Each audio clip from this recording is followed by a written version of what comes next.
How's it, everyone? Thanks for tuning in. Today, we are touching on Black Friday because that is next week. There are a lot of e-commerce entrepreneurs who want to know what to do in the last week. We're going to check in on Yandre's e-commerce business, Supernatural. It is now 2 weeks old. Happy 2 weeks. But the main thing today is building an automatic client acquisition engine / strategy, and it is going to be all power. Yandre, how are you doing, man? Dude, I'm so lekker. Thanks for having me. And looking forward to diving into this conversation with you. Oh, it's going to be awesome. Guys, we've got comments available. So if you have any questions throughout as we go through each section, please drop a comment. We'll stop every 10 or 15 minutes to answer them. Your engagement is going to make it more valuable for everyone. There's no such thing as a stupid question. Now, in e-commerce, these 3 months make up, for a lot of businesses, 70% of the revenue, especially in the liquor trade. Apparently, 80% of all trade happens in what they call OND, which is October, November, December. And Black Friday is potentially the biggest day of the year for a lot of businesses. So we're going to kick off with a mini dive into Black Friday for those last minute questions anyone might have with the campaigns they pushed live today. Then we're going to go to town on the engine, automatic sales engine. And that's going to be broken down into a combination of getting attention with paid ads. Yandre is going to break down some ad theory with us. Then we're going to look at what we should be doing once people have clicked through on the ads. What type of landing page we're looking at. Is it a product page? Is it long form, short form? And I'm hoping Yandre is going to drop some gold. And then we'll be talking about nurturing, because the second sale is where you make your profit a lot of the time. So, and then, Yandre, you're going to show us, give us an update on Supernatural, the weekly serial. Yeah, Shame. I think I'm happy to start with that. What do you have in mind? I think the last time we chatted, we were up and running for about 7 days. We just started Facebook ads. I think Facebook ads was about a week old running. And we had about 5 grand worth of sales, if I'm not mistaken. Our ROAS was 1.2. And I told you that I'm not too worried about it. And for us, it's more about getting clients and customers trying the actual product more than anything else. And I think some people get overly romantic about ROAS, especially early on. So with that said, I'm going to actually log into our ads manager and see where we are. But we're sitting at about 11.5 grand worth of sales now. Wow. Which is, it's not a ton of money. But we can see that it's growing, obviously on a weekly basis, and those marketing ads are at least generating some revenue back for us. So that budget is doing its job. I said to the team, listen, just spend money as quickly as possible, because I want to learn as quickly as possible. So for us, it's about generating data, understanding how people are using the website, understanding where they're clicking, where they're falling off, where they're not clicking. And so that's where our focus is. Our focus is to spend about $500, $600, $700 a day. We're going to do that for the next 30 days to generate some data. We are fortunate that the ads are actually generating some sales. So we're sitting at about 11.5K 2 weeks in. So with Black Friday, maybe a good target will be 30K for our first month. And yeah, we'll see how it goes. I think if we can reach 30K, then I would call it a successful launch. And we've only got 4 SKUs. So only 4 products really. Yeah, I'm looking forward to Black Friday, payday, and what's to come. Hopefully we can smash it and do a little bit better. But yeah, 30K would be the target. So that's where we are now.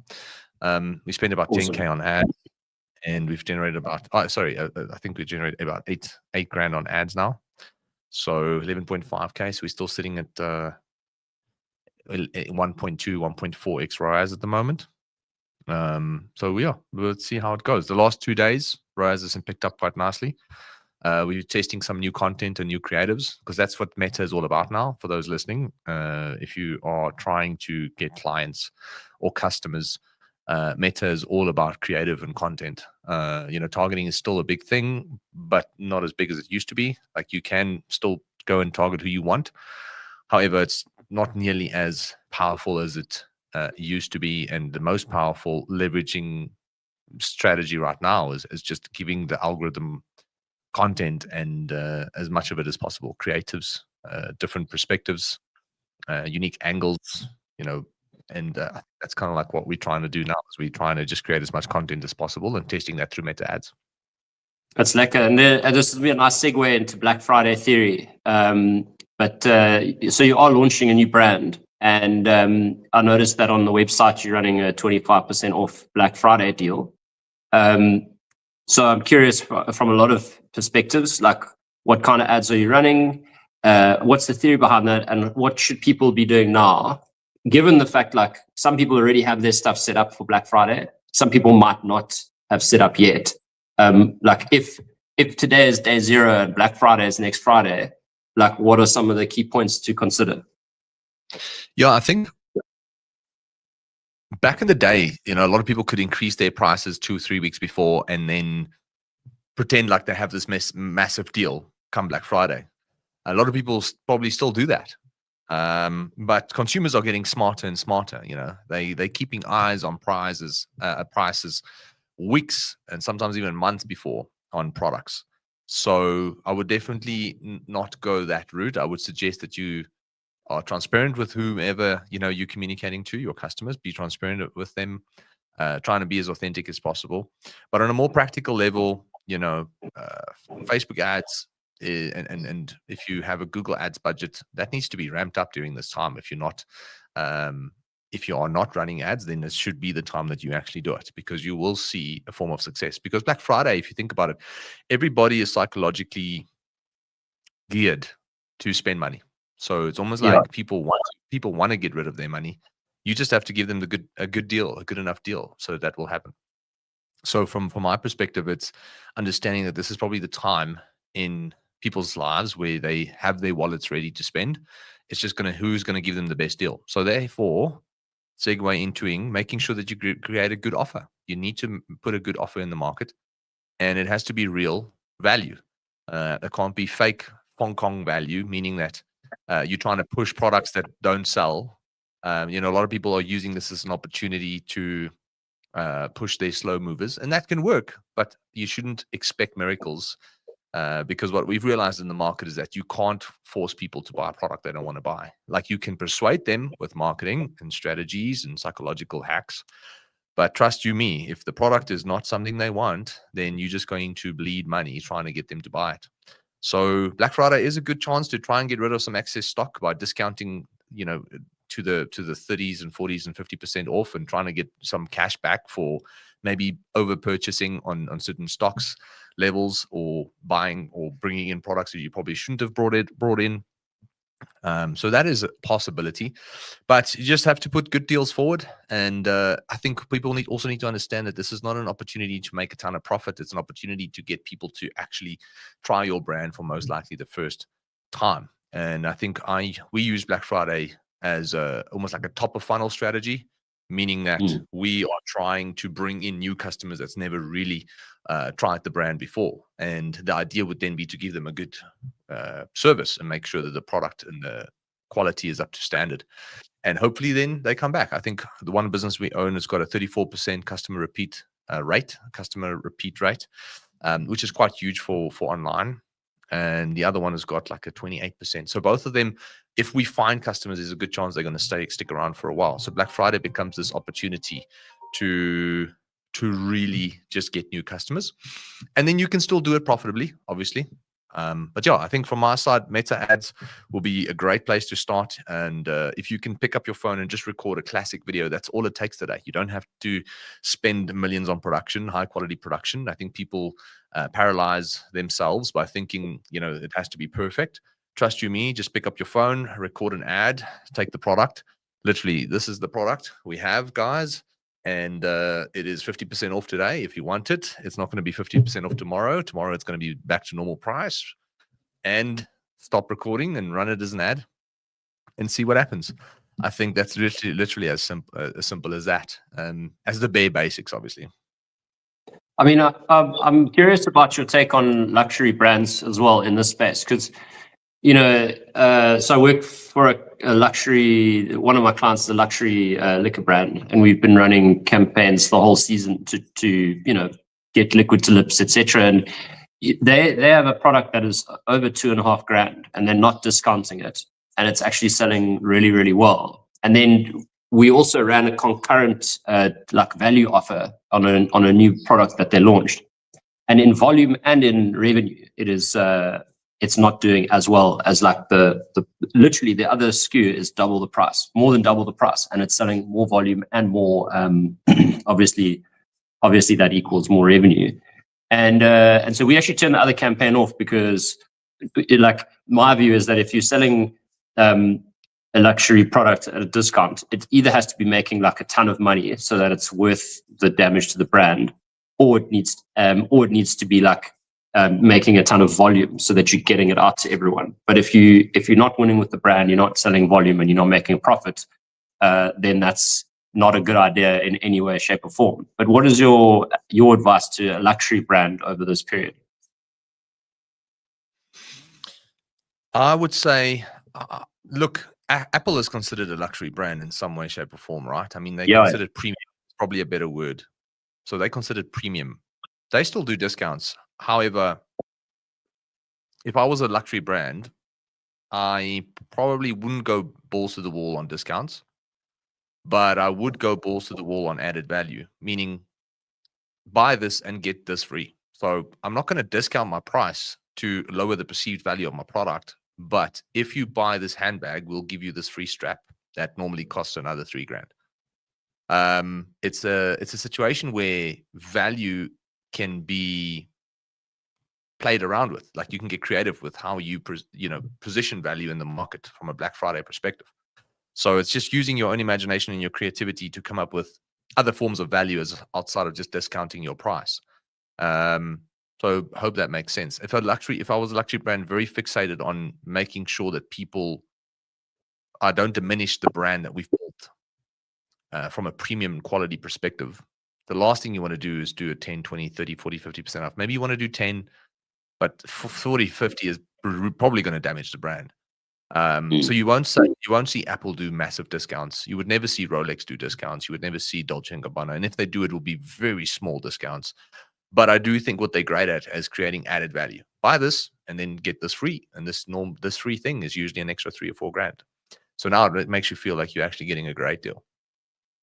Awesome. Cool. So if you've got any questions about Black Friday, drop them in the comments. But we're going to move into the hero topic for the day, which is the automatic client acquisition strategy. And I thought, Andre, maybe before you kick off, you could just give us like a highlights package on how you've arrived at this particular content bundle. Obviously, you've been running agency. What's led you to this point? Cool. Yeah, I think for anybody watching, listening, just a quick side note, please drop a comment. If you have got a question, we'll try and answer it for you.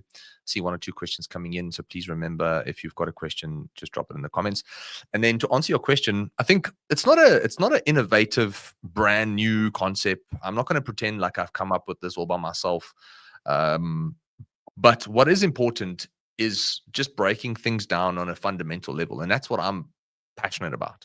I'm passionate about breaking things down in a way that a simpleton like myself can actually understand it and practically use it.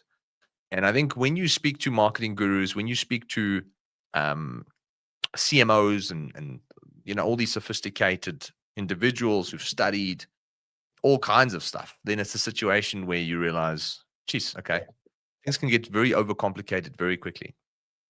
And there's TikTok ads has got a new algorithm, and there's a new feature that allows you to generate leads, and there's AI that you can leverage to help you generate customers and leads. And then there is Instagram has updated a new feature, and you should be going live on a weekly basis if you want to build trust and credibility like we're doing now. And so there's a billion things that you can be doing in order to put yourself out there. And I like to keep things simple. So I like to look at what are the basics, what are the fundamentals that you have to do. And if it starts with the fundamentals, then the first thing you have to do is you have to get attention. Like, you can't sell anything if you don't have anybody's attention. So if I was trying to sell you on a $5,000 service right now, then you are 100% going to say no if you have no idea what I'm saying. Or you, Who's this guy? the probability of you saying no, if you don't understand what I'm saying, and if you don't understand who I am and what I'm trying to sell you, you're going to say no. That's 100% probability that that's going to happen. So it's very important to first grab someone's attention before you try and explain to them what the benefits of the product is. So a lot of people lead with, let me tell you why this is such a great product or such a great service. But the question is, do you really have their attention, and are you holding their attention? And I think that's the first thing, right? It's like the best analogy I can use here is like almost like an email subject line. So if you want to send someone an email and you want them to read it, then it's very important to understand that they won't read that email unless they actually open it, right? So the question now becomes, how do I get them to open it? Well, you first need to make sure that the email actually lands in their inbox and not in spam. That's the first thing. The second thing is you need a subject line that is going to create a level of curiosity, that if they see that subject line, they're going to want a burning desire to want to click it and read what's in that email. If you can't get those two things right, it's really as simple as that. If you can't get in their inbox, and if you can't get them to get curious about what the subject line is alluding to, then they're not going to open it. So if it doesn't land in the inbox, they're not going to see it. And if it is in the inbox and the subject line is crap, they're not going to open it, which means they're not going to see the beautiful message that you've crafted for that person on the other side. And I think trying to make a sale for your online business or for your service business is exactly the same way. You can't make a sale unless you have someone's attention. Okay, that's the first step. The second step is, what do you then do with that attention? So you have to convert that attention into intention.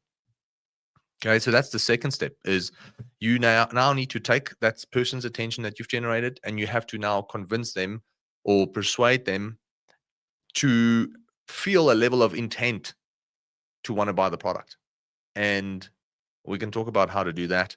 And then the last step is, like, once the intention is there, you have to convert and actually get the collect the money and offer the service. And I think that's really the simple framework, right? If we have to ask ourselves now, how do I spend 8 hours a day figuring those three things out?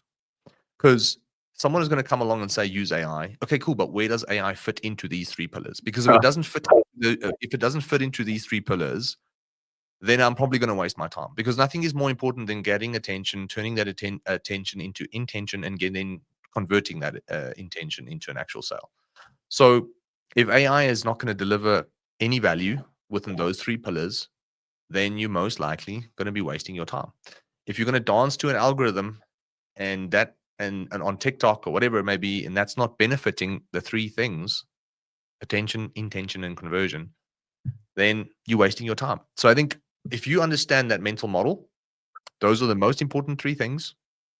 And if those three things are not done correctly, and the thing is, all three things need to be done equally well, because you can't have a really good conversion strategy, but not grab attention. So it has to be done chronologically as well. That's what people don't understand. So you have to first grab someone's attention, then you have to convert that attention into intention, and then you have to collect the sale, the money, convert the customer, the client. Okay. So if I had to, with my logical brain, be as objective as possible, I'd like to think I'm logical. Not Very always. logical, yeah. I like to think that I'm a logical thinker. So with my logical brain, if we had to now ask ourselves, what can we do to achieve the first part, which is attention? Okay. Then you have a couple of options that is feasible for different businesses. The first one is you can post organically on social media. All right. You can do a couple of posts a week and hope that people see it, and hope that it's good enough for someone to want to see more of the brand or the business or the product. The second thing you can do is run ads. Okay. So the first thing is you can create content and post it on social media, which is technically free. The second thing is you can actually run ads and try and tell the algorithm who to go and show these ads to. And the last thing you can do is you can do traditional forms like picking up the phone, cold calling, cold emailing, try and do word of mouth kind of strategies. I think those are my opinions are just the three mechanisms at play. You can organically try and jump onto platforms like the social media side, because the first question you have to ask yourself is, where is everybody hanging out? And there's a good chance your customers are and clients are hanging out on social media. I mean, that's not even something we have to debate today anymore. So therefore, I've kind of skipped a step of where to put your time and effort. We all know it is on social media or the internet in some way, shape, or form. So if we look at the internet has got two mechanisms: the organic mechanism and the paid mechanism. And then lastly, if you don't want to, get overly fixated on the internet and social media, then you pick up the phone and you email people and you try and go set up one-on-one meetings and try and, do your thing that way. And that's fine too. But I think again, from a logical perspective, which one is going to deliver us the most amount of consistent attention? So if we had, because that's what you want if you're building a system that runs automatically, is you want something that gets the same result day in, day out consistently. So now we need to ask ourselves, out of these three strategies, which is posting organically on social media and talking about your product or service and other stuff, running ads or sending emails and doing phone calls, cold calling, whatever. The question now becomes, which one is going to deliver the highest level of consistency? Okay. So from a consistent standpoint, organic might not be it, because if you've ever posted on social media, there's a post that's going to get 100,000 views and there's a post that's going to get 2,000 views, and you're not going to know why one got 100,000 and one got 2,000. So the 99.9% of people don't know why they go viral and why they get a lot of people watching the video. So this is not alive to explain the difference between those two, or what you should do or shouldn't do. But the reality is, there's a good chance one post will do well and the next one won't do well, which means ultimately that if you want a consistent system, that organic social media might not be the best approach. The second one is we can cold call and cold email, and we can tell people about our products or services and stuff like that. But now the question becomes, how scalable is that? Because you can only do so many cold calls. You can only call so many people a day. You can only email so many people a day. And yes, you can use AI and technology in order to scale that for you. However, the question becomes, is it really effective? And can you really scale it the way that you can scale something like paid ads? Now, when it comes to paid ads, and this is why I love paid ads, is because, one, if the ad is working, there's a good chance that it will work. If it's working today, there's a good chance it will work tomorrow. It might not work in a week or a month's time. That's possible. But if there's a good probability that if it works today and if it works tomorrow, that it will still work the next day and hopefully the next week, which means the amount of effort that you need to put in becomes a little bit less in terms of creating the piece of content. But the leverage lies in how much money then you're spending when it comes to the actual platform like Meta Ads or Google, because you can put more money into that ad and that will automatically reach more people. And if the first 1,000 people enjoyed it and you made hypothetically a sale from that, and you spend more money on that ad, there's a good probability that the second 1,000 people that see it and the third 1,000 people that see it might also have a similar response. Now, organic content doesn't do that. Organic content is like a shotgun approach. You don't know really, you can't control who see the content. So I think when it comes to building a system that helps you grab attention consistently, then the mechanism that I like to use is just paid ads. And that will be Meta Ads, Google Ads, all these systems. Because if you spend time and effort on crafting a message that actually works, then the budget will help you amplify that. And to increase the budget is not a very difficult thing to do. You literally go into your computer, you say change budget from 1,000 Rand a day to 1,200 Rand a day, and you press click. And now the algorithm is doing most of the heavy lifting for you. And the platform is starting to put the ad in front of more people on your behalf. So there's something called ROE, and I want to get back to that question because I actually haven't read it, but just something on ROE. I just want to put something on, is like ROE. A lot of people talk about ROI, which is how much money am I spending, how much money am I getting back. I like to talk about ROE, meaning what is the return on my effort? The E stands for effort.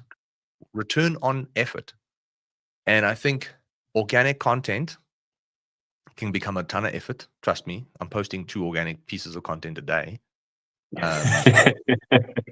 So we create, which is not a lot, but it's a situation where you're going, listen, it takes time to create those videos. It takes time to edit them. It takes time to make sure that they go live, make sure, like, it's a whole process. When it comes to creating an ad, you shoot the ad once, or you shoot 5 ads once, 3 of them work. And then once a month, you just shoot new ads and you see what works and what doesn't work. And you keep spending money on the ones that are working. So from a cold calling and email perspective, again, like, it can be, it's not as simple. It's still effort that has to be done on a daily basis. And the question then becomes, how scalable is that? And, you know, a lot of people are going to say, yeah, with AI and technology, you can. And trust me, we send 10,000 emails thanks to technology a week, and thanks to AI a week. But I can tell you now, it's not nearly as effective as running ads. So from my perspective, if you want to generate attention, the best way to do it consistently and in a way that is scalable is just through paid ads. Yeah, I mean, I want to get to this question now, but not without adding my own 10 cents in there. And the business that I ran, Real Meal Revolution, for like a decade, we went through patches of posting every day. We sent newsletters every day. And I can say with certainty that the periods where we ran ads effectively were definitely the most profitable periods. You know, we would change the ad budget and change the quality of the content, but the quality of the content in the adverts and media budget had like an inextricable link to revenue. Whereas, you know, I remember there were a few festive seasons where we ran literally like no organic posts at all and made a ton of revenue. And then there were periods where we had like organic posts, you know, coming out every day and like had sort of no bump. It does rise the tide, but as a small business, I mean, just so everyone knows, like, you're established. And so, you know, you have time and availability to produce this content. And I know that you have like at least one other person helping you edit and put the post together. But it's much cheaper, in my opinion, to produce like one great piece of content and put ad spend behind it than it is to, as you were saying earlier, try and produce great content consistently and just put it into the ether. And so that kind of speaks to this question from Vivian, where she said, are you talking about boosting posts or running ads? And I've noticed a few of my clients don't necessarily understand the difference. Yeah, so boosting a post is running an ad. And the question now becomes, how well are you doing it? Okay, so when I say you have to run ads, we also need to understand that there's always a quantifying factor that will determine if it's going to work or not. And that quantifying factor is how effective you're doing it, okay? How good you are doing it. It's not whether you're running ads or not.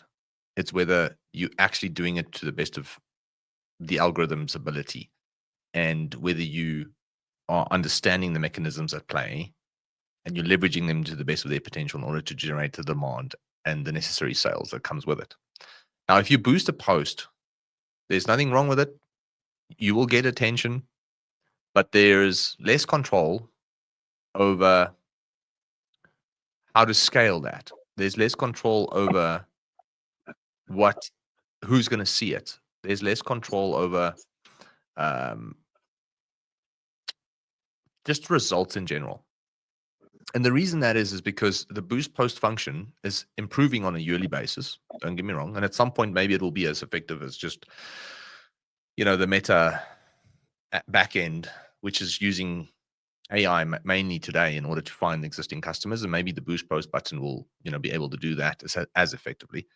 But we haven't seen any boosted post really outperform the best way to run ads, which is going back into the back end of Facebook, which is called the Ads Manager, and creating a specific campaign from there. Because the boost post button there's a lot of elements missing that will ensure that you increase the probability of return on investment.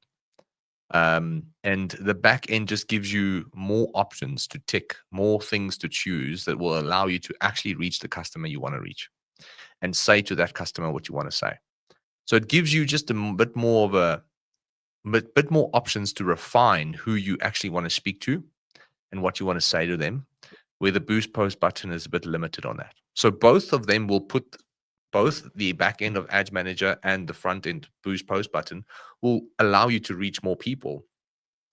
But the boost post button is just, it's a bit limited.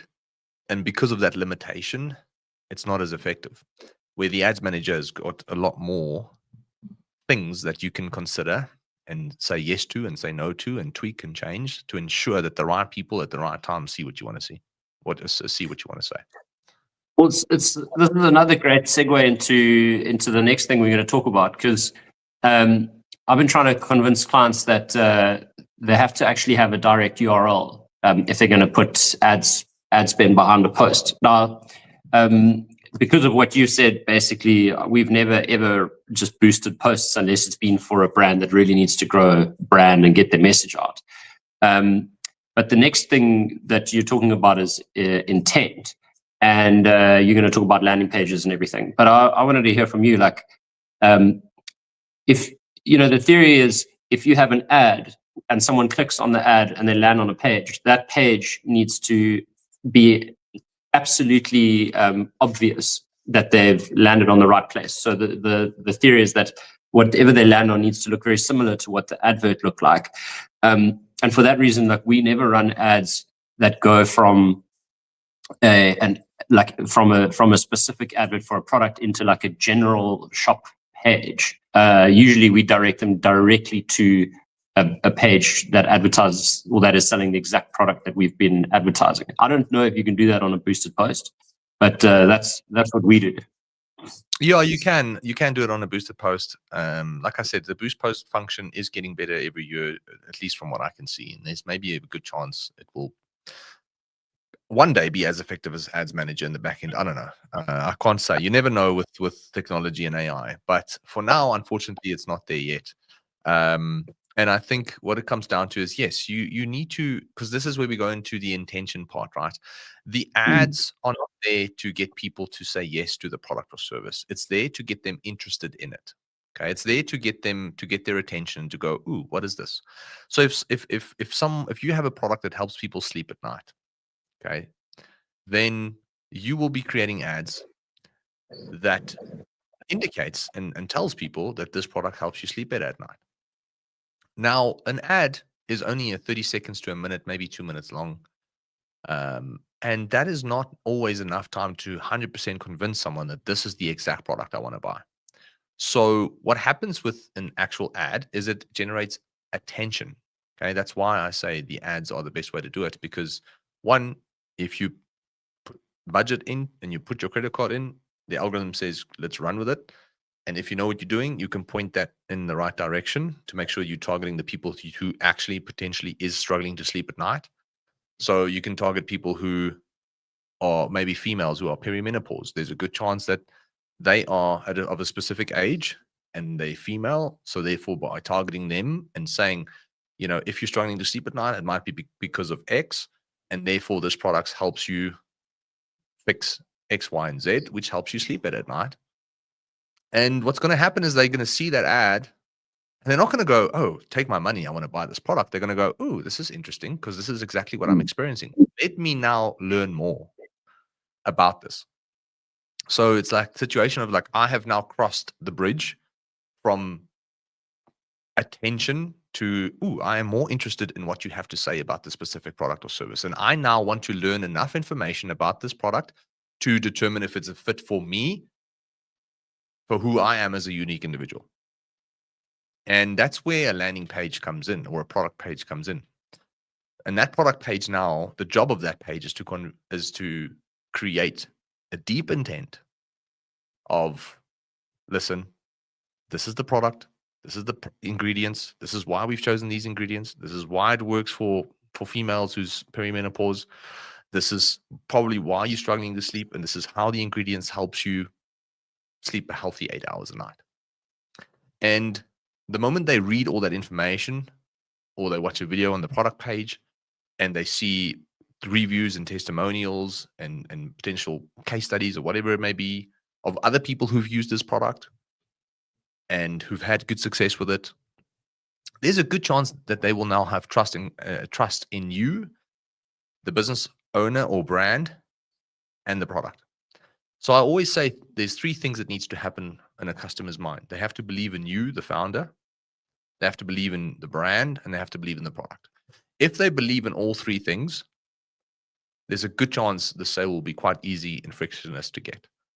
If they only believe one, it might be a bit harder. If they only believe two, it might be a bit easier. But if they believe in all three, if you can get them to believe in all three things, the founder, the brand, and the actual product they're looking at under the brand, there's a good chance that they will say yes.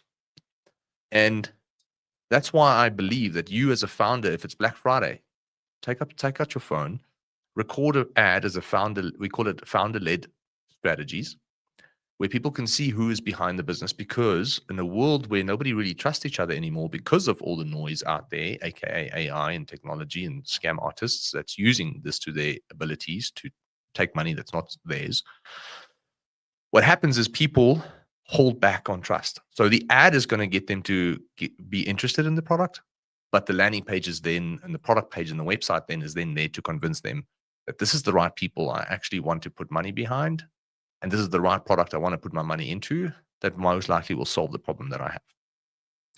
But this is a segue into conversion. There is only 1 or 2 or 3% of people that will give you their money after clicking on the ad. That's what people don't understand. I've got, back in the day, I'm not involved in the agency as much as I used to be. I'm only there from a consulting point of view to the team. But when I was still very involved in the agency, one of the common questions I got was like, my website's broken. Like, I need a better website. And then I would go and look at the conversion rate, and the conversion rate is 2 or 3%. And I'm like, there's nothing wrong with your website. You're just ignorant, unfortunately, and that's okay. You just don't have the information, or you've never had someone tell you that it is a numbers game, and that a 2% conversion rate on the traffic that you're generating, or 3% conversion rate on the traffic that you're generating, is actually normal and okay. And let's build on that. So people have this misconception that you're going to run an ad, you're going to get 10 clicks, and in those 10 clicks, they're going to have 8 sales. And that's just not how it works, unfortunately. So you need to understand that you're going to get 100 people to click. You're going to get 1,000 people to see the ad, or maybe 10,000 people to see the ad. Then 1,000 of them is going to click on the ad. And then only 10 of them are most likely going to convert into a customer. And that's just the numbers game of digital marketing, and it is how it is. Yeah. And yes, you can improve on it slightly, but you can't change it completely. I wanted to just touch on generating intent on a sales page. I actually copied and pasted some theory, which I'm going to share in the comments. But when I was building landing pages, I remember going through the same thing, and I didn't realize what a missed opportunity was happening on Real Meal. And I remember getting immersed into Russell Brunson stuff, and he wrote Expert Secrets, which I highly recommend. And then he had a colleague of his write a book, but part of his series called Copywriting Secrets. And in that book, they had they outlined the 13-step sales process. And for a lot of you, you've probably clicked on an American advert from time to time, like selling some online course or whatever, and have this and you see those long form sales pages, and there are 13 elements in that sales page. And if you have all 13 in your page, each one does increase the likelihood of a sale. Some of them, I would say that South African buyers aren't they don't need as much of an American style sales page as the Americans. I don't know if you've noticed that, Jandrek, but I found like some people who read that page were like, my bro, this is like a bit tacky. But the elements, you don't have to have them as, laid out in that order, in that style, but to have all of these different elements in some way in your page does add value. I'm going to drop the comment now. And then the other thing I was going to say is sometimes they are implicit. So for example, one of the elements here, and I'm going to post it to all now, In fact, I'm going to space it out a bit. Like one of the elements is peer proof, so social proof. And if you have a celebrity endorsement, and that person has won like a World Cup or is a champion, that takes a whole lot of your need to convince them with compelling copy out of the picture, because that person stands for social proof, success, trust, and all of these different things. So whatever collateral you see these big brands using, the ones that are effective always include these 13 elements. And Yandre, while I'm editing this, I don't know if you want to add color to that, like when you've used long form and short form landing pages for different products. Yeah, so to be honest with you, what we normally do is we will send people to a product page, which is a very basic product page, the default type of product page you see. And you know what I'm talking about. That's the product on the left. It's the title, the price, and the reviews on the right with a short description and then a buy now button. And now there's a bunch of things that you can do that will allow you to increase the conversion rate of that page. Like you're saying, reviews and trust badges of saying that the website is secure, because that's one thing people always worry about.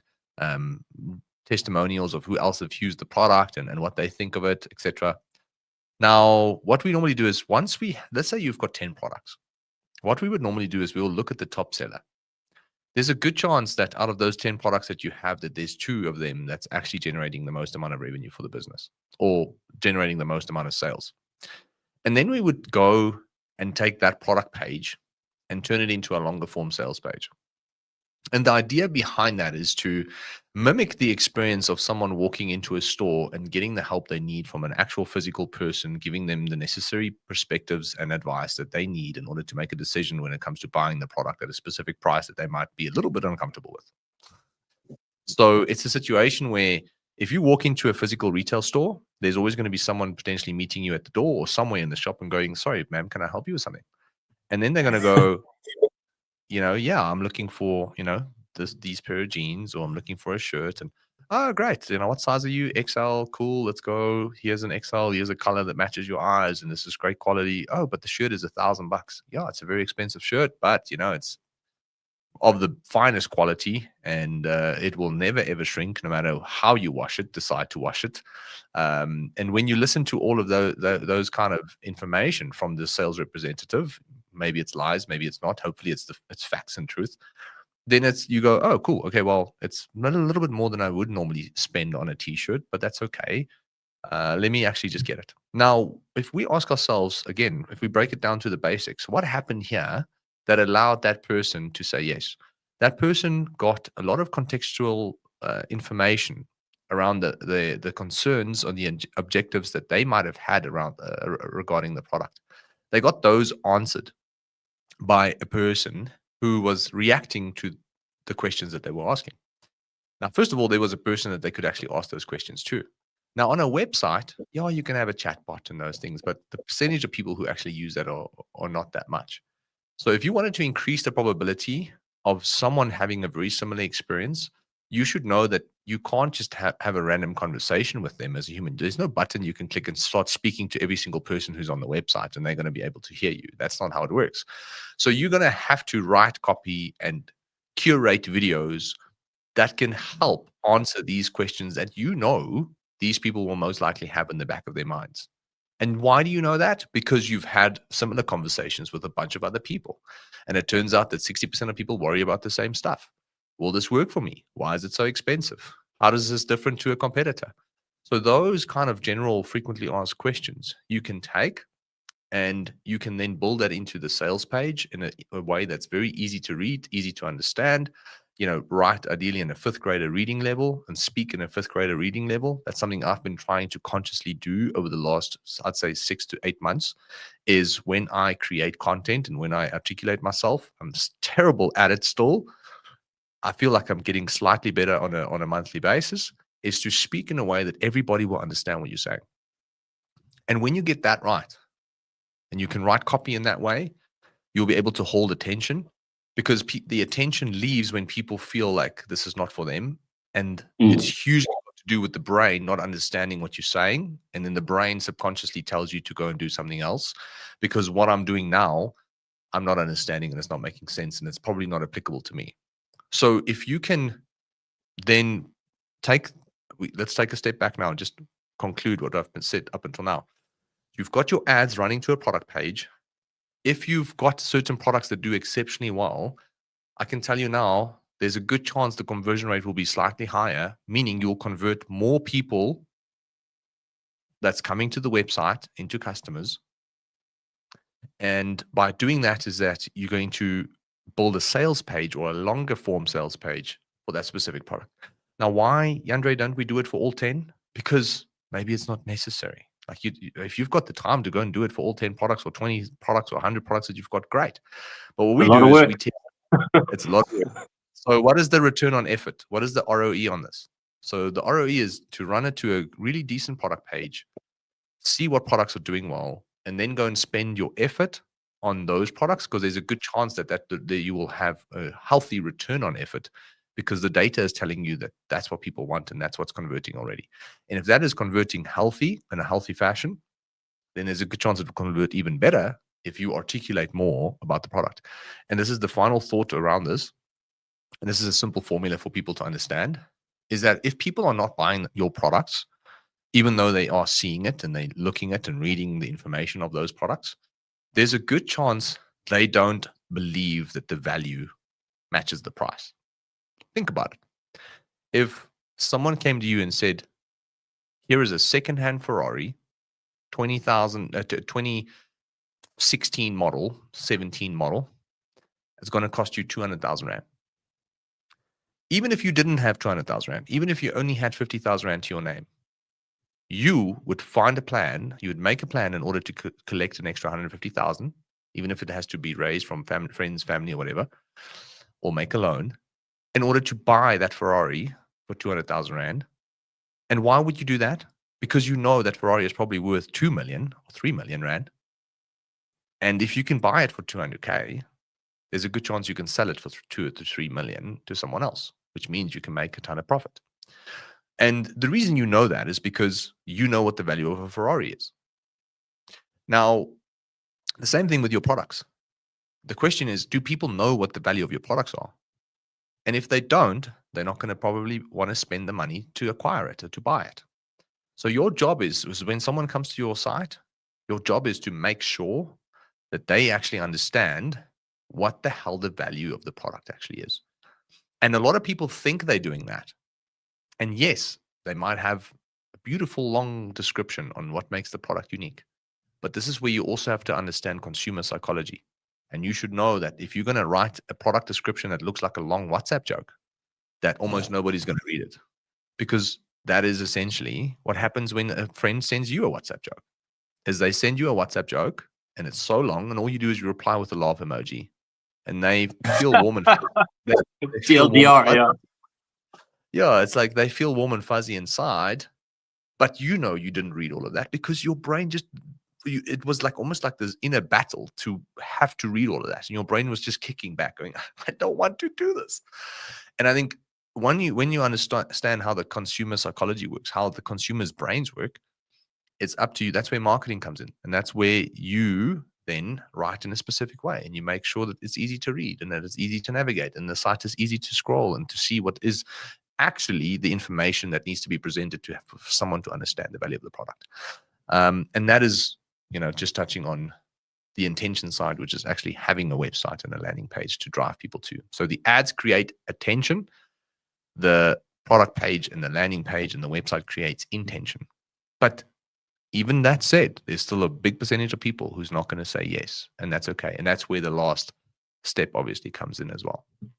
Yes. So we're going to talk about, I actually separated them because nurture and converting felt different to me, but you clustered them together. So let me edit this thingy quickly and say nurture and conversion. Yeah. So that's getting people over the line. Yeah, it's the same thing. It just depends on the perspective of where you're looking from. So if you're looking from a B2B perspective, then nurture has to happen before conversion. But I promise you, the moment nurture happens, conversion happens. So Yeah. I think is that's kind of like how the formula works here, is that in my mind, is that when you start to nurture, the conversion automatically will happen. So there's nothing that you have to do extra in the nurturing process to drive the conversion. It's just focusing on nurturing, which then drives the conversion. And what we mean by nurturing is that we now know that, mathematically speaking, it's just how it is. 10,000 people will see the ad. 1% of people will click through. That's just how it is. 1 to 2% of people. So if 10,000 people see the ad, there's a good chance that, let's say in a good world, 500 people, 10,000, 1,000 is 10%. So 100 to 200. Yeah, so 100 to 200 people will go to your website, right? And now you're going to think my ad needs to be better. It's like, I mean, that's just the norm. That's how it is. Yeah, you can maybe do certain things to improve the CTR, the click-through rate of that ad, but there's only so much you're going to be able to do, and the return on effort might not be worth it. So now it's just a matter of how do you actually, after having people click, those 100 to 200 people click, how do you get them to convert? Now, out of those 100 to 200 people, what's going to happen is 1 to 2% of them are going to convert. So you're going to sit with 2 to 4 sales. Okay. So now 10,000 people saw the ad, 100 to 200 people clicked, and 2 to 4 people bought. All right. Now there's a big percentage of people who didn't buy, but who might just not have spent enough time on the website to learn more about the product or service. So it could be the value equation is, the value is still over here and the price is still over there in their minds.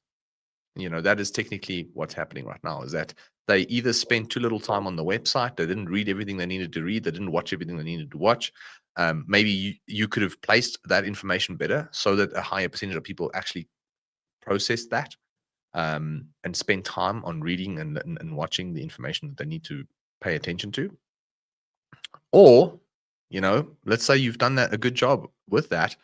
It's unfortunate that, you know, a lot of people will still feel like it's not going to be worth their money. And that is where the nurturing comes in. And nurturing is done through email, SMS, WhatsApp, whatever it may be. So what happens is people leave their carts. Okay. This is where what we call abandoned carts. So the definition of someone leaving that wasn't 100% sold on the product, but they expressed intent, is that they normally go add to cart, they go to the checkout page, and then what happens is that they go, I don't know, this is not for me. And 60, 70, or 80% of people leave their carts.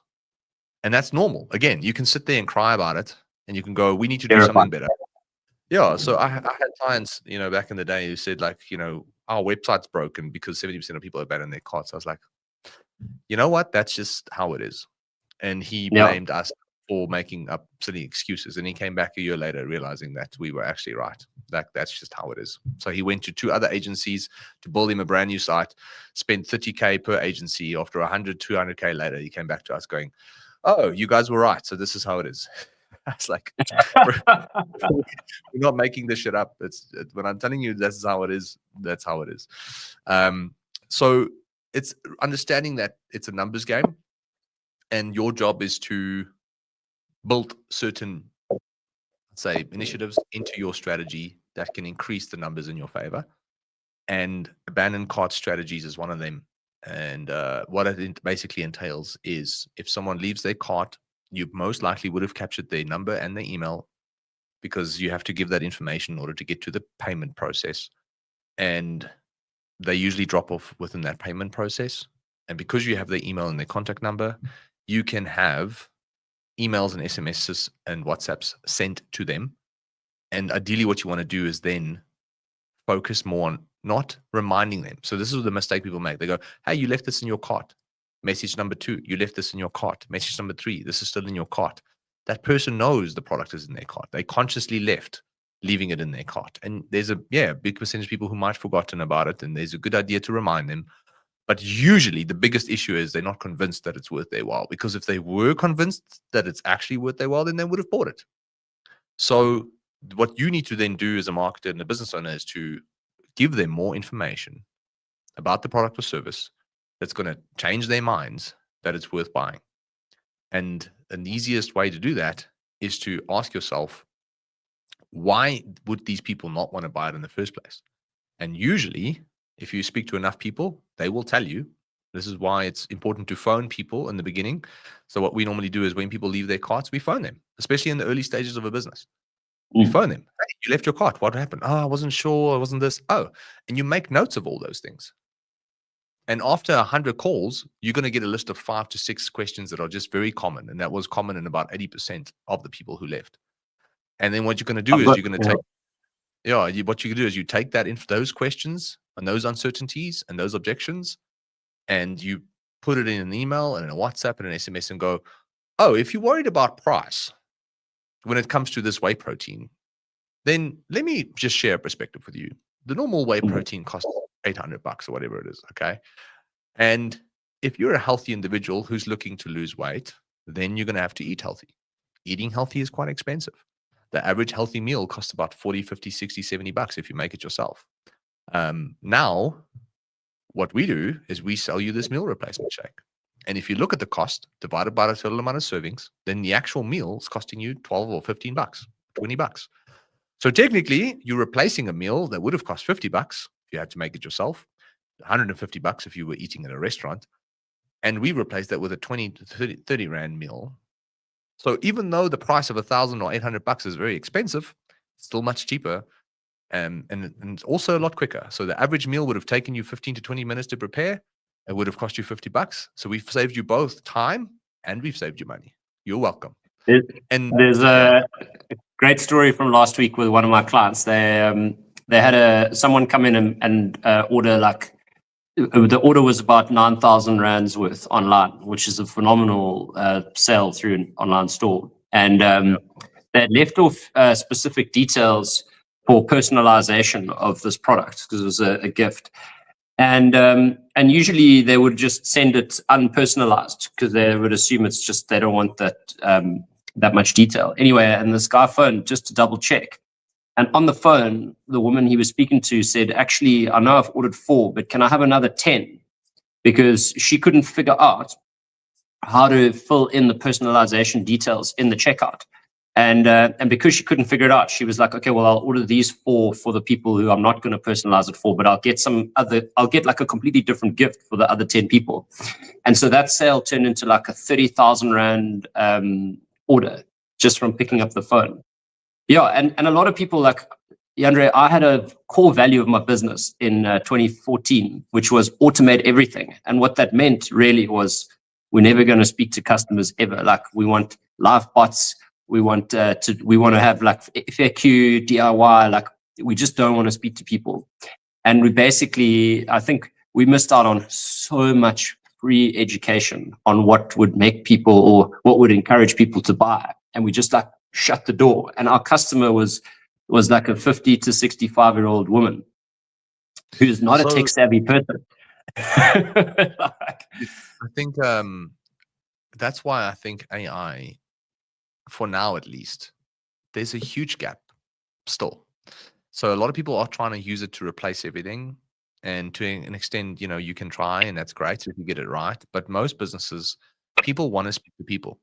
We have seen that the moment people realize it's AI, there's a huge percentage of them that could just stop conversing. And they stop conversing not because they got the answer. They stop conversing because they know the answer is going to be generic. And even if AI contextualizes to their body weight, there is a percentage of people that is enjoying the engagement because it's fast, effective, and a real human would have probably given you that information a lot slower. But most people, especially in our country for now, wants to deal with people.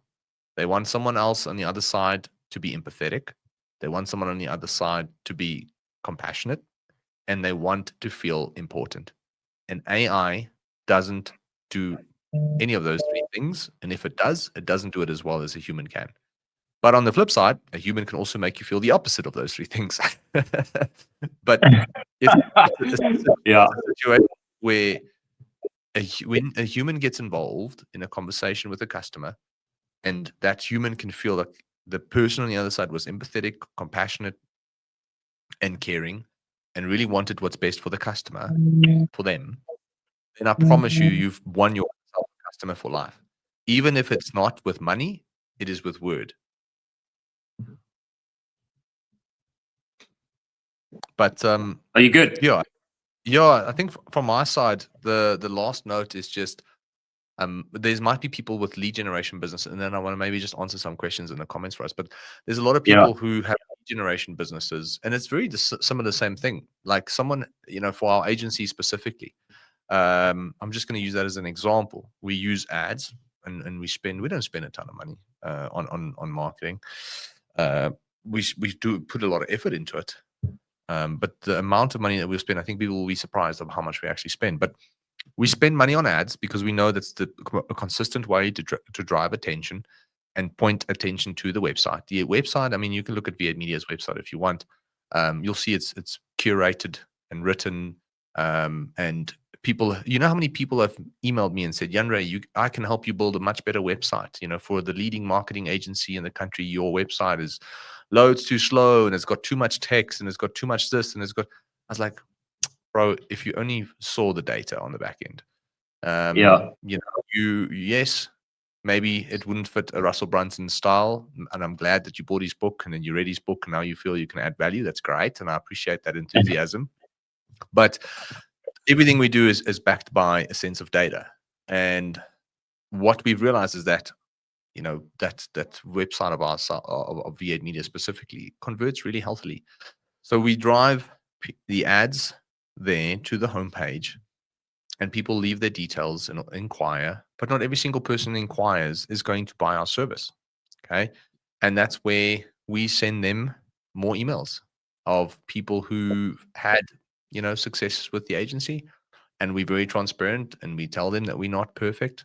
We tell them that we make mistakes. We do it. Like one of my email automations tells people literally, like, we're not perfect. So if you're looking for the perfect agency, it's probably not going to be us. And that also builds a level of trust and credibility. But the bottom line is this is how we nurture the intention of people who have expressed interest.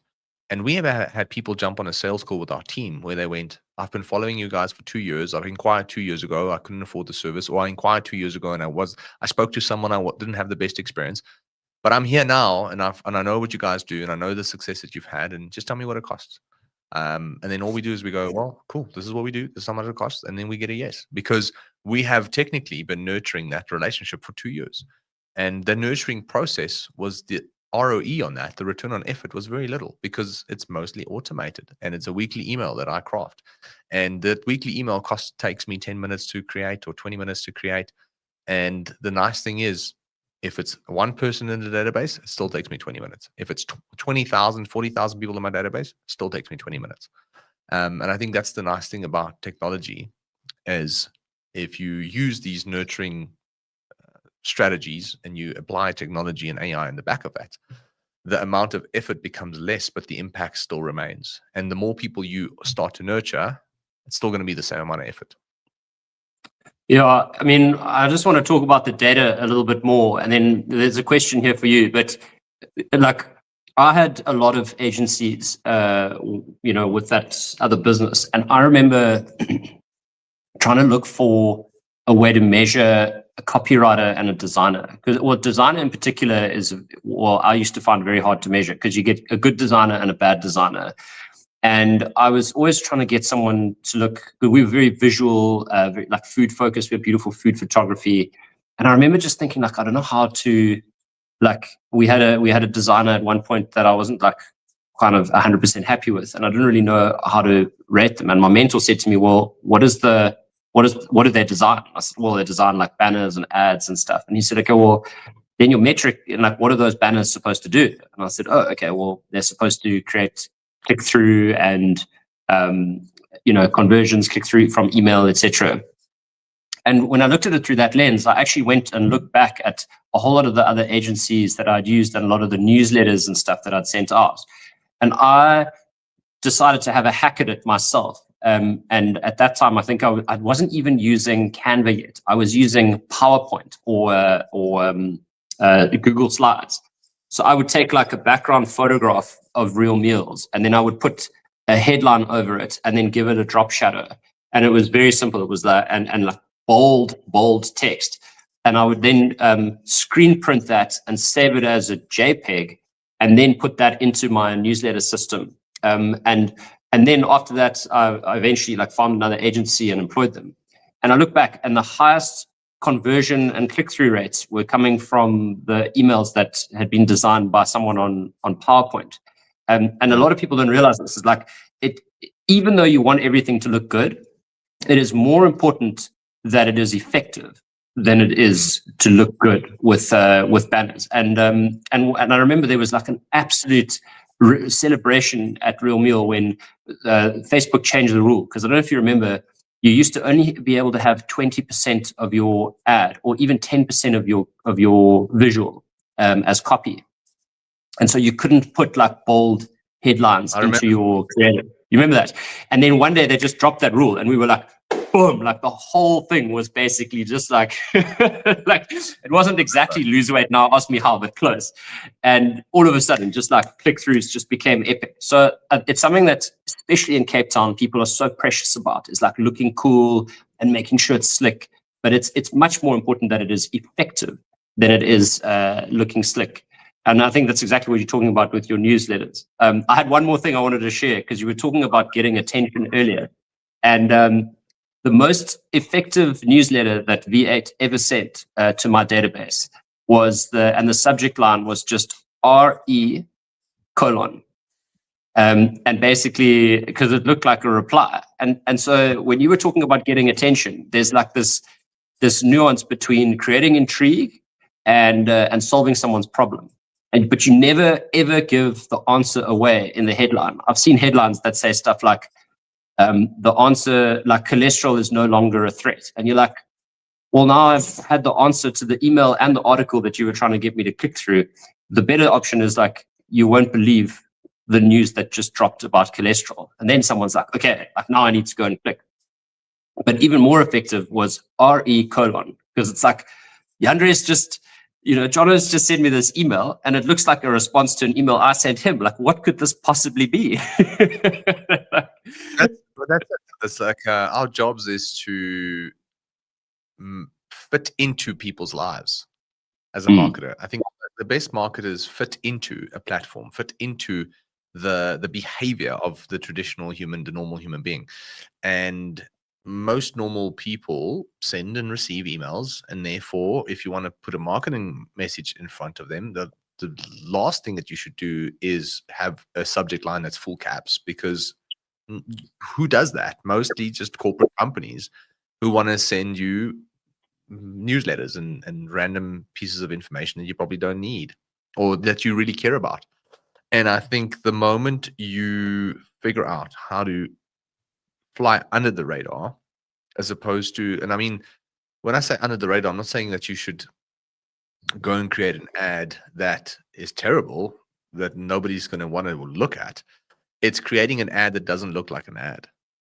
The moment an ad looks like an ad, the only time that really works is Black Friday, because then people are looking for ads. They're actually looking for deals.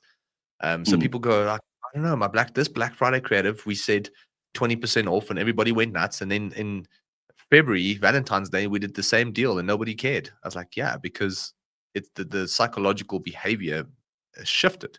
So it's completely changed. Black Friday, people are looking for deals. Valentine's Day, maybe not so much.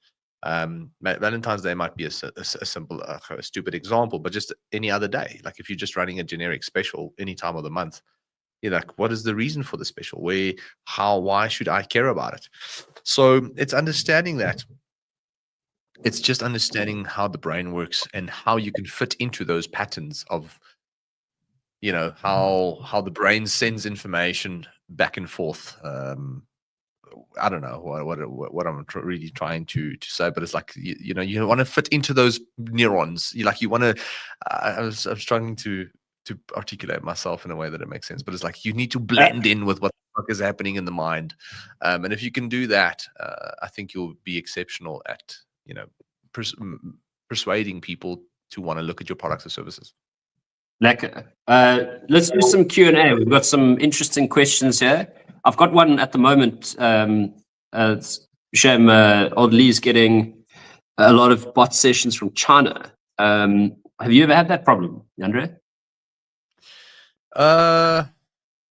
We had bots hit our Shopify store last month, actually, funny enough.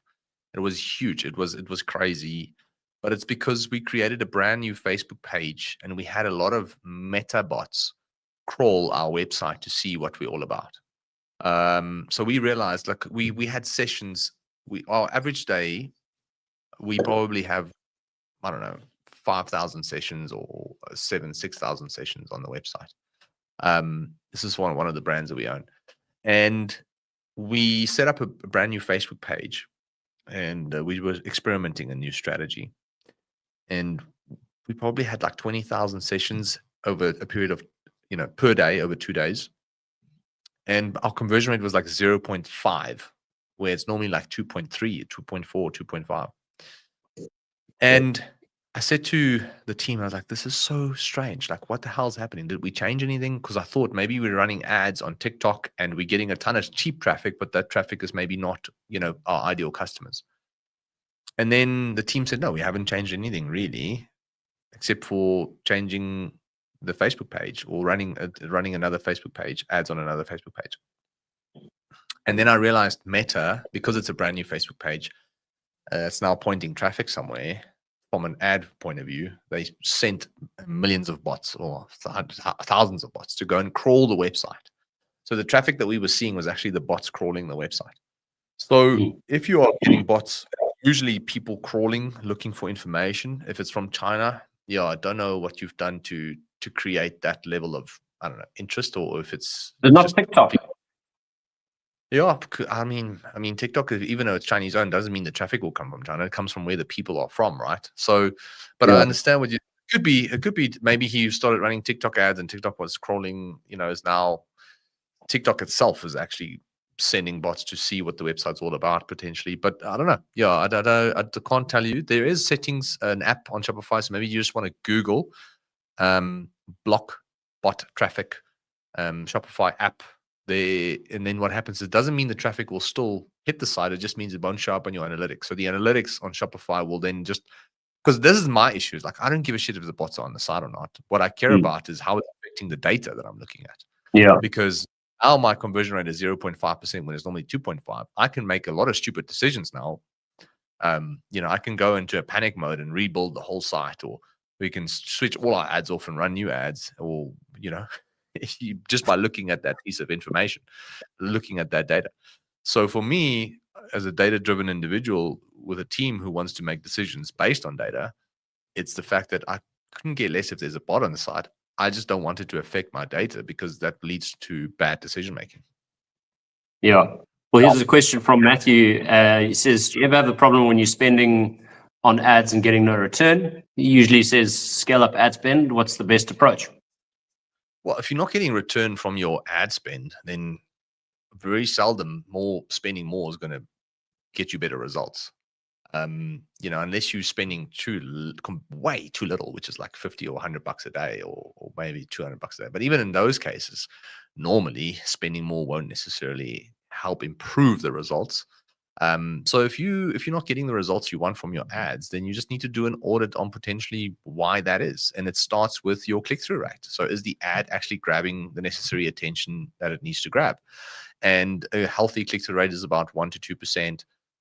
So if your ad is generating attention and click-throughs at a 0.5% rate, then obviously the ad is crappy and you just need to run a better ad. So that's the first thing, I think, is understanding, okay, cool, is my click-through rate healthy? If the click-through rate is healthy, then it means that the attention I'm grabbing is sufficient. Then the second thing is your link click-through rate. So there's a difference between your traditional click-through rate and your link click-through rate. So the traditional click-through rate is someone engaging with the ad. Engagement could be a like, a comment, a share, a click, a photo view, etc.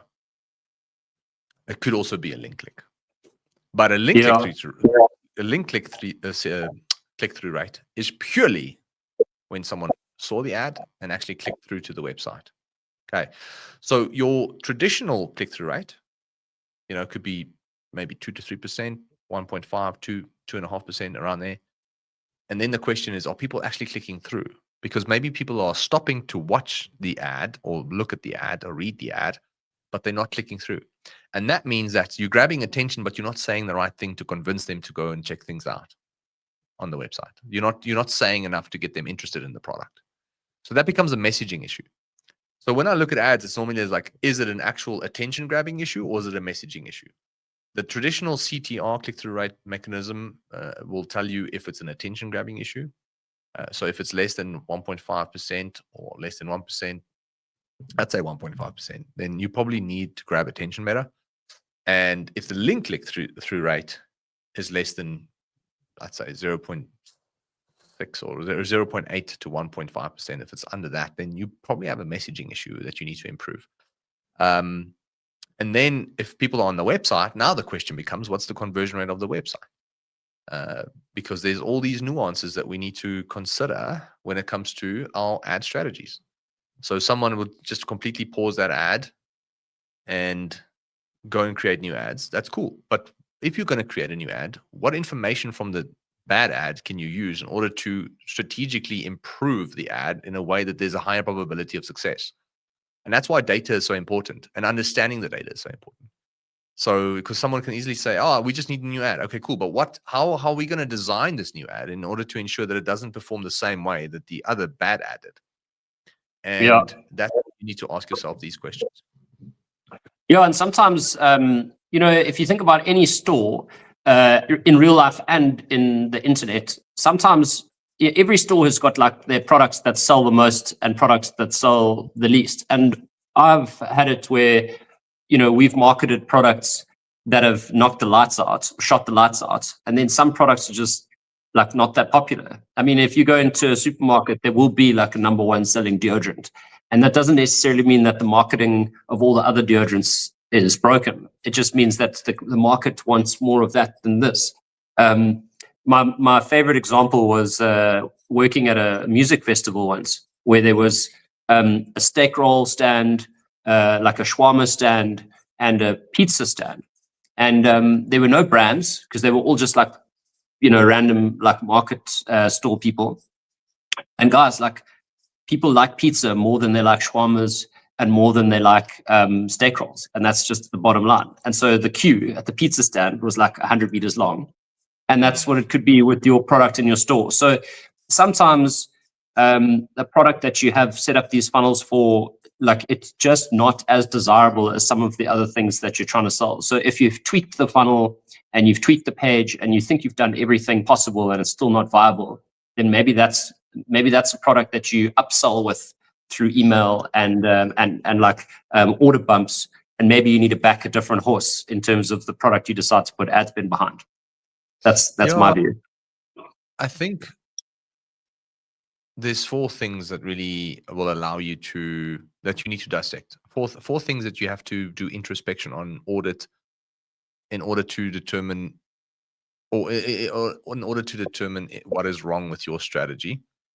And the strategy is obviously, when people say strategy, it means literally the A to Z of running an ad and making sales. But there's 3 to 4 things in between that people need to consider. It's the actual quality of the ad. It's the actual quality of the message. So not just, like I said now, the attention rate of the ad. Like, is it great? Because I can have someone come and kick me in the nuts on a video, and people are going to want to watch it. They're going to be like, that's funny, ha ha ha. But that's not going to convert into traffic to the site and generate leads. So that's what people need to understand, is like the attention needs to be very closely matched with the message, so that the attention and the message is almost like a seamless transition, so that people would want to click through to this website. So if you're going to have someone come and kick me in the nuts, they most likely are going to want to watch it, but they're not going to want to click through to the website. And that's where you have an attention winning ad, but you have a message that's completely weak. And I think those are the first pillar, is the ad itself, and it consists of those 2 components. Then the website, like you said now, is like, is the value, as I mentioned earlier in this show, is the value clear enough, and is it enough value articulated in a specific way to make me want to spend that amount of money? And if it's not, you have to ask yourself what objections, what issues people have, and combat that. And then we spoke about the lead nurturing side of things. And the last thing that you're mentioning now that's actually so crucial, and it's actually, this is not part of necessarily the strategy that we discussed today, but it is part of the much bigger picture, which is selling products people want. It's like, that is the hardest thing, is finding shit people actually truly want. And that's the 90% of people who have issues with their ads don't know, is that they actually have crappy, mediocre products that nobody wants to buy. And then they're upset because Facebook is not working and email is not working and the agency is not working. It's like, it's because you have shitty products and you don't have someone who's assertive enough in telling you that. You know, and I think it's just, you need better ideas. Yeah, I see that a lot in the service businesses who haven't managed to package their products in a very easy way to buy or easy way to understand. It's very difficult to advertise a general service but it's very easy to advertise a product that promises a fixed outcome. But that, Yandre, is for another day. We've got a question here from Tabiso. He says, I'm trying to grow my businesses and not winning at the moment. He's got two. Yes, do I need a marketing strategy or a marketing and salesperson? I feel like we should ask a whole nother group of questions here, but high level views. I mean, dude, what you need is perspective on what the issue is. Like, maybe you don't need either one of those two things.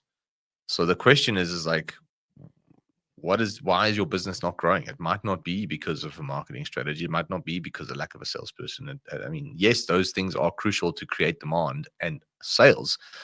But the issue is that maybe you have a much bigger problem. And the question is like, what are you selling? Like, is it actually something that, like, it's a beautiful segue to our topic that we just spoke about, is that, are you selling shit that people want?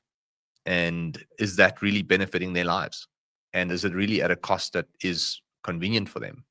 And is it different and unique to other solutions in the market? Is it better than that? So if you can tick all those boxes, you know, with your chest puffed out and go, yes, it is, then yes, maybe you need a marketing strategy. And before you get to a salesperson, is the marketing strategy, the salesperson is part of the marketing strategy. So just like by definition, marketing strategy means everything that you do on a daily basis that gets the brand out there and potentially generates sales. And a salesperson forms part of that. So the question is not, do you need a marketing strategy or a salesperson? Maybe it's a matter of both. The marketing strategy will include a salesperson. So I think the question is, what makes you unique? Is it really benefiting people? Are you selling it at a price that people can afford? And then it's a matter of, okay, cool. How do we actually get more people to know about the product? And how do we get more people to say yes to the product? And I think that's really the simplicity of it. So what are you doing to get more people to know about the product? Because that's the biggest issue most people have. Even if they have good products, the reason your business is not growing because not enough people know that you have good products. So you need to find out how to tell more people that you have good products. And you have to find out how to say it in a way that people understand and want to give you money for it. Have you heard what Donald Miller says about calories? No. So he says that every thought requires calories, and you burn calories thinking. And so when you advertise to people, you have to remember that people are inherently lazy when it comes to what they decide to burn thought calories on.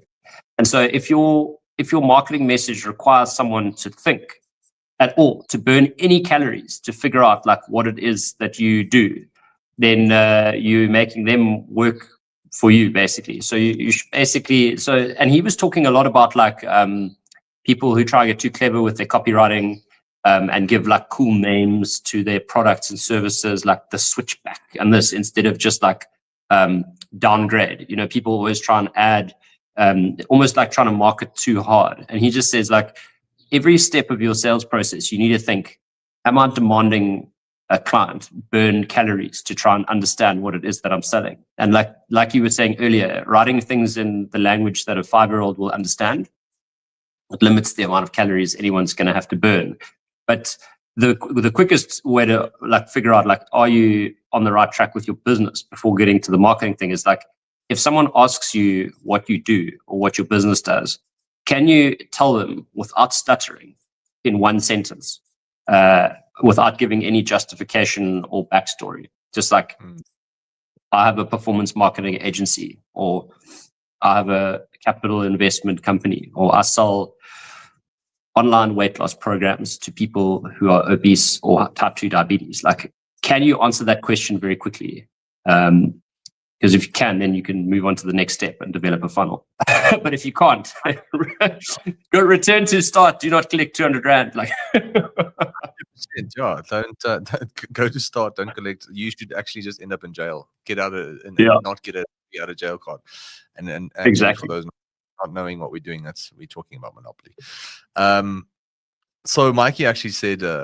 He said keep it simple, stupid. Like it's really the fundamentals of business. Mikey used to work in the V8 media agency. Good friend of mine. How's it, Mikey? Nice to see you here, my friend. Someone just asked, I don't know where that question is now. SEO or paid ads, or what's more expensive? I think there was a question. Oh yeah, that was it was what? No, it's not what's more expensive. Like, what do you think's better, SEO or paid ads? I'm trying to find it now as well. Yeah, so here's my thoughts on it. SEO versus paid ads is a great debate, and I think a lot of people are going to have different perspectives on it. Let me make it simple. How quickly do you need results for your business before it dies?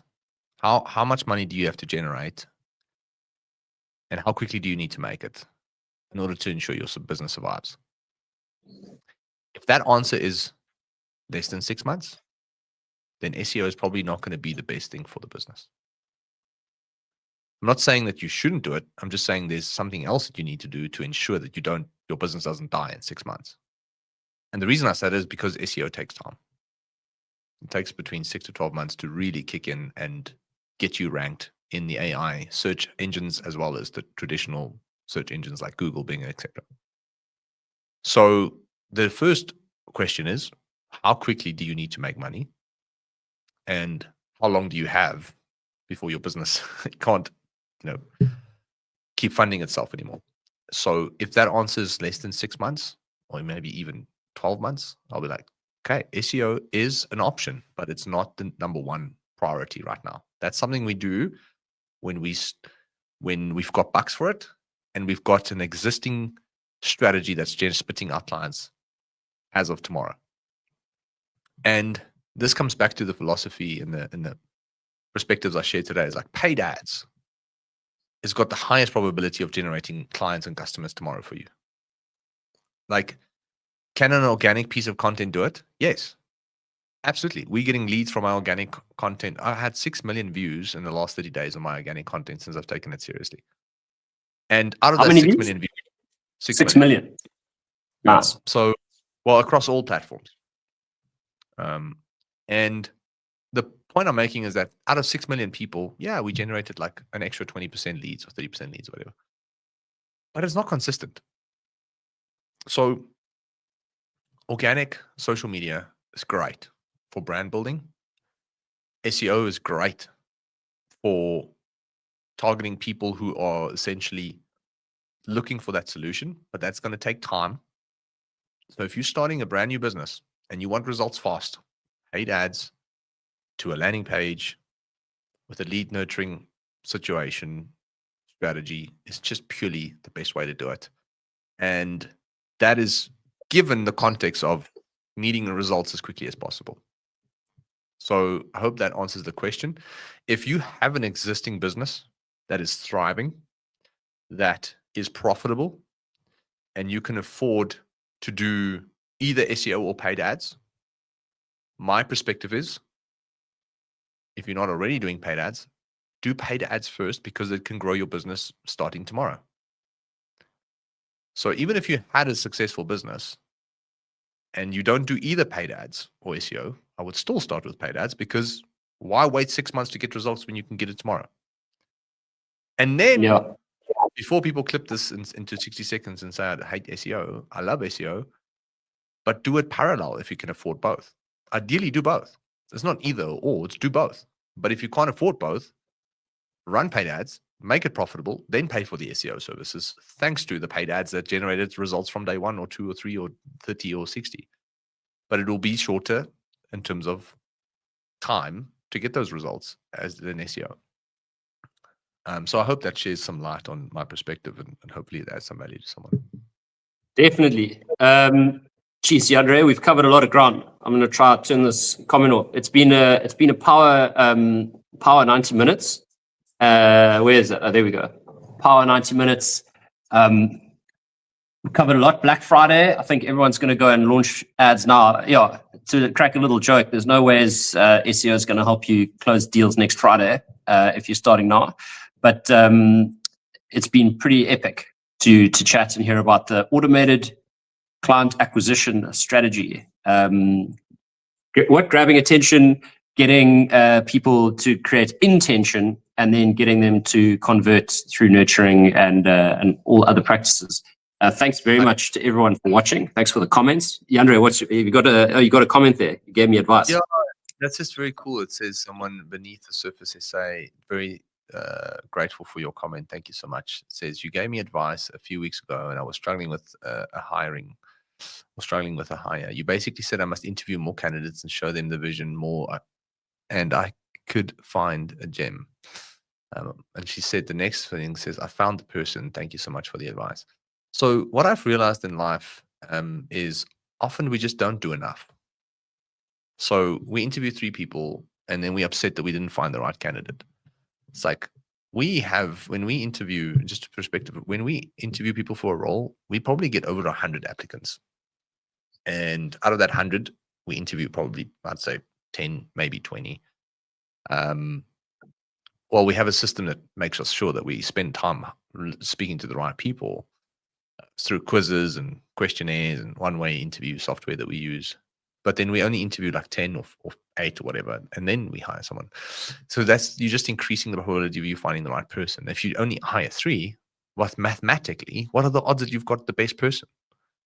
Like low. Yeah. So it's just like sometimes I realize we don't do enough. So when someone says I'm running paid ads and I'm not seeing success, the question is, okay, cool, but how much have you spent and how much have you done to determine that it's actually not successful? Maybe it's you just in the phase where running ads is not successful because it's just early days, or you're just spending too little, or it's like the moment you start to do 10 times more, like I think it was Ramosi had said, whatever you think you need to do, whether it's whatever you think how much you need to spend, whatever you think how much time is going to take, whatever you think how many reps you have to do, whether it's email or call, times it by 10, and then most likely you're going to get close to seeing some form of result.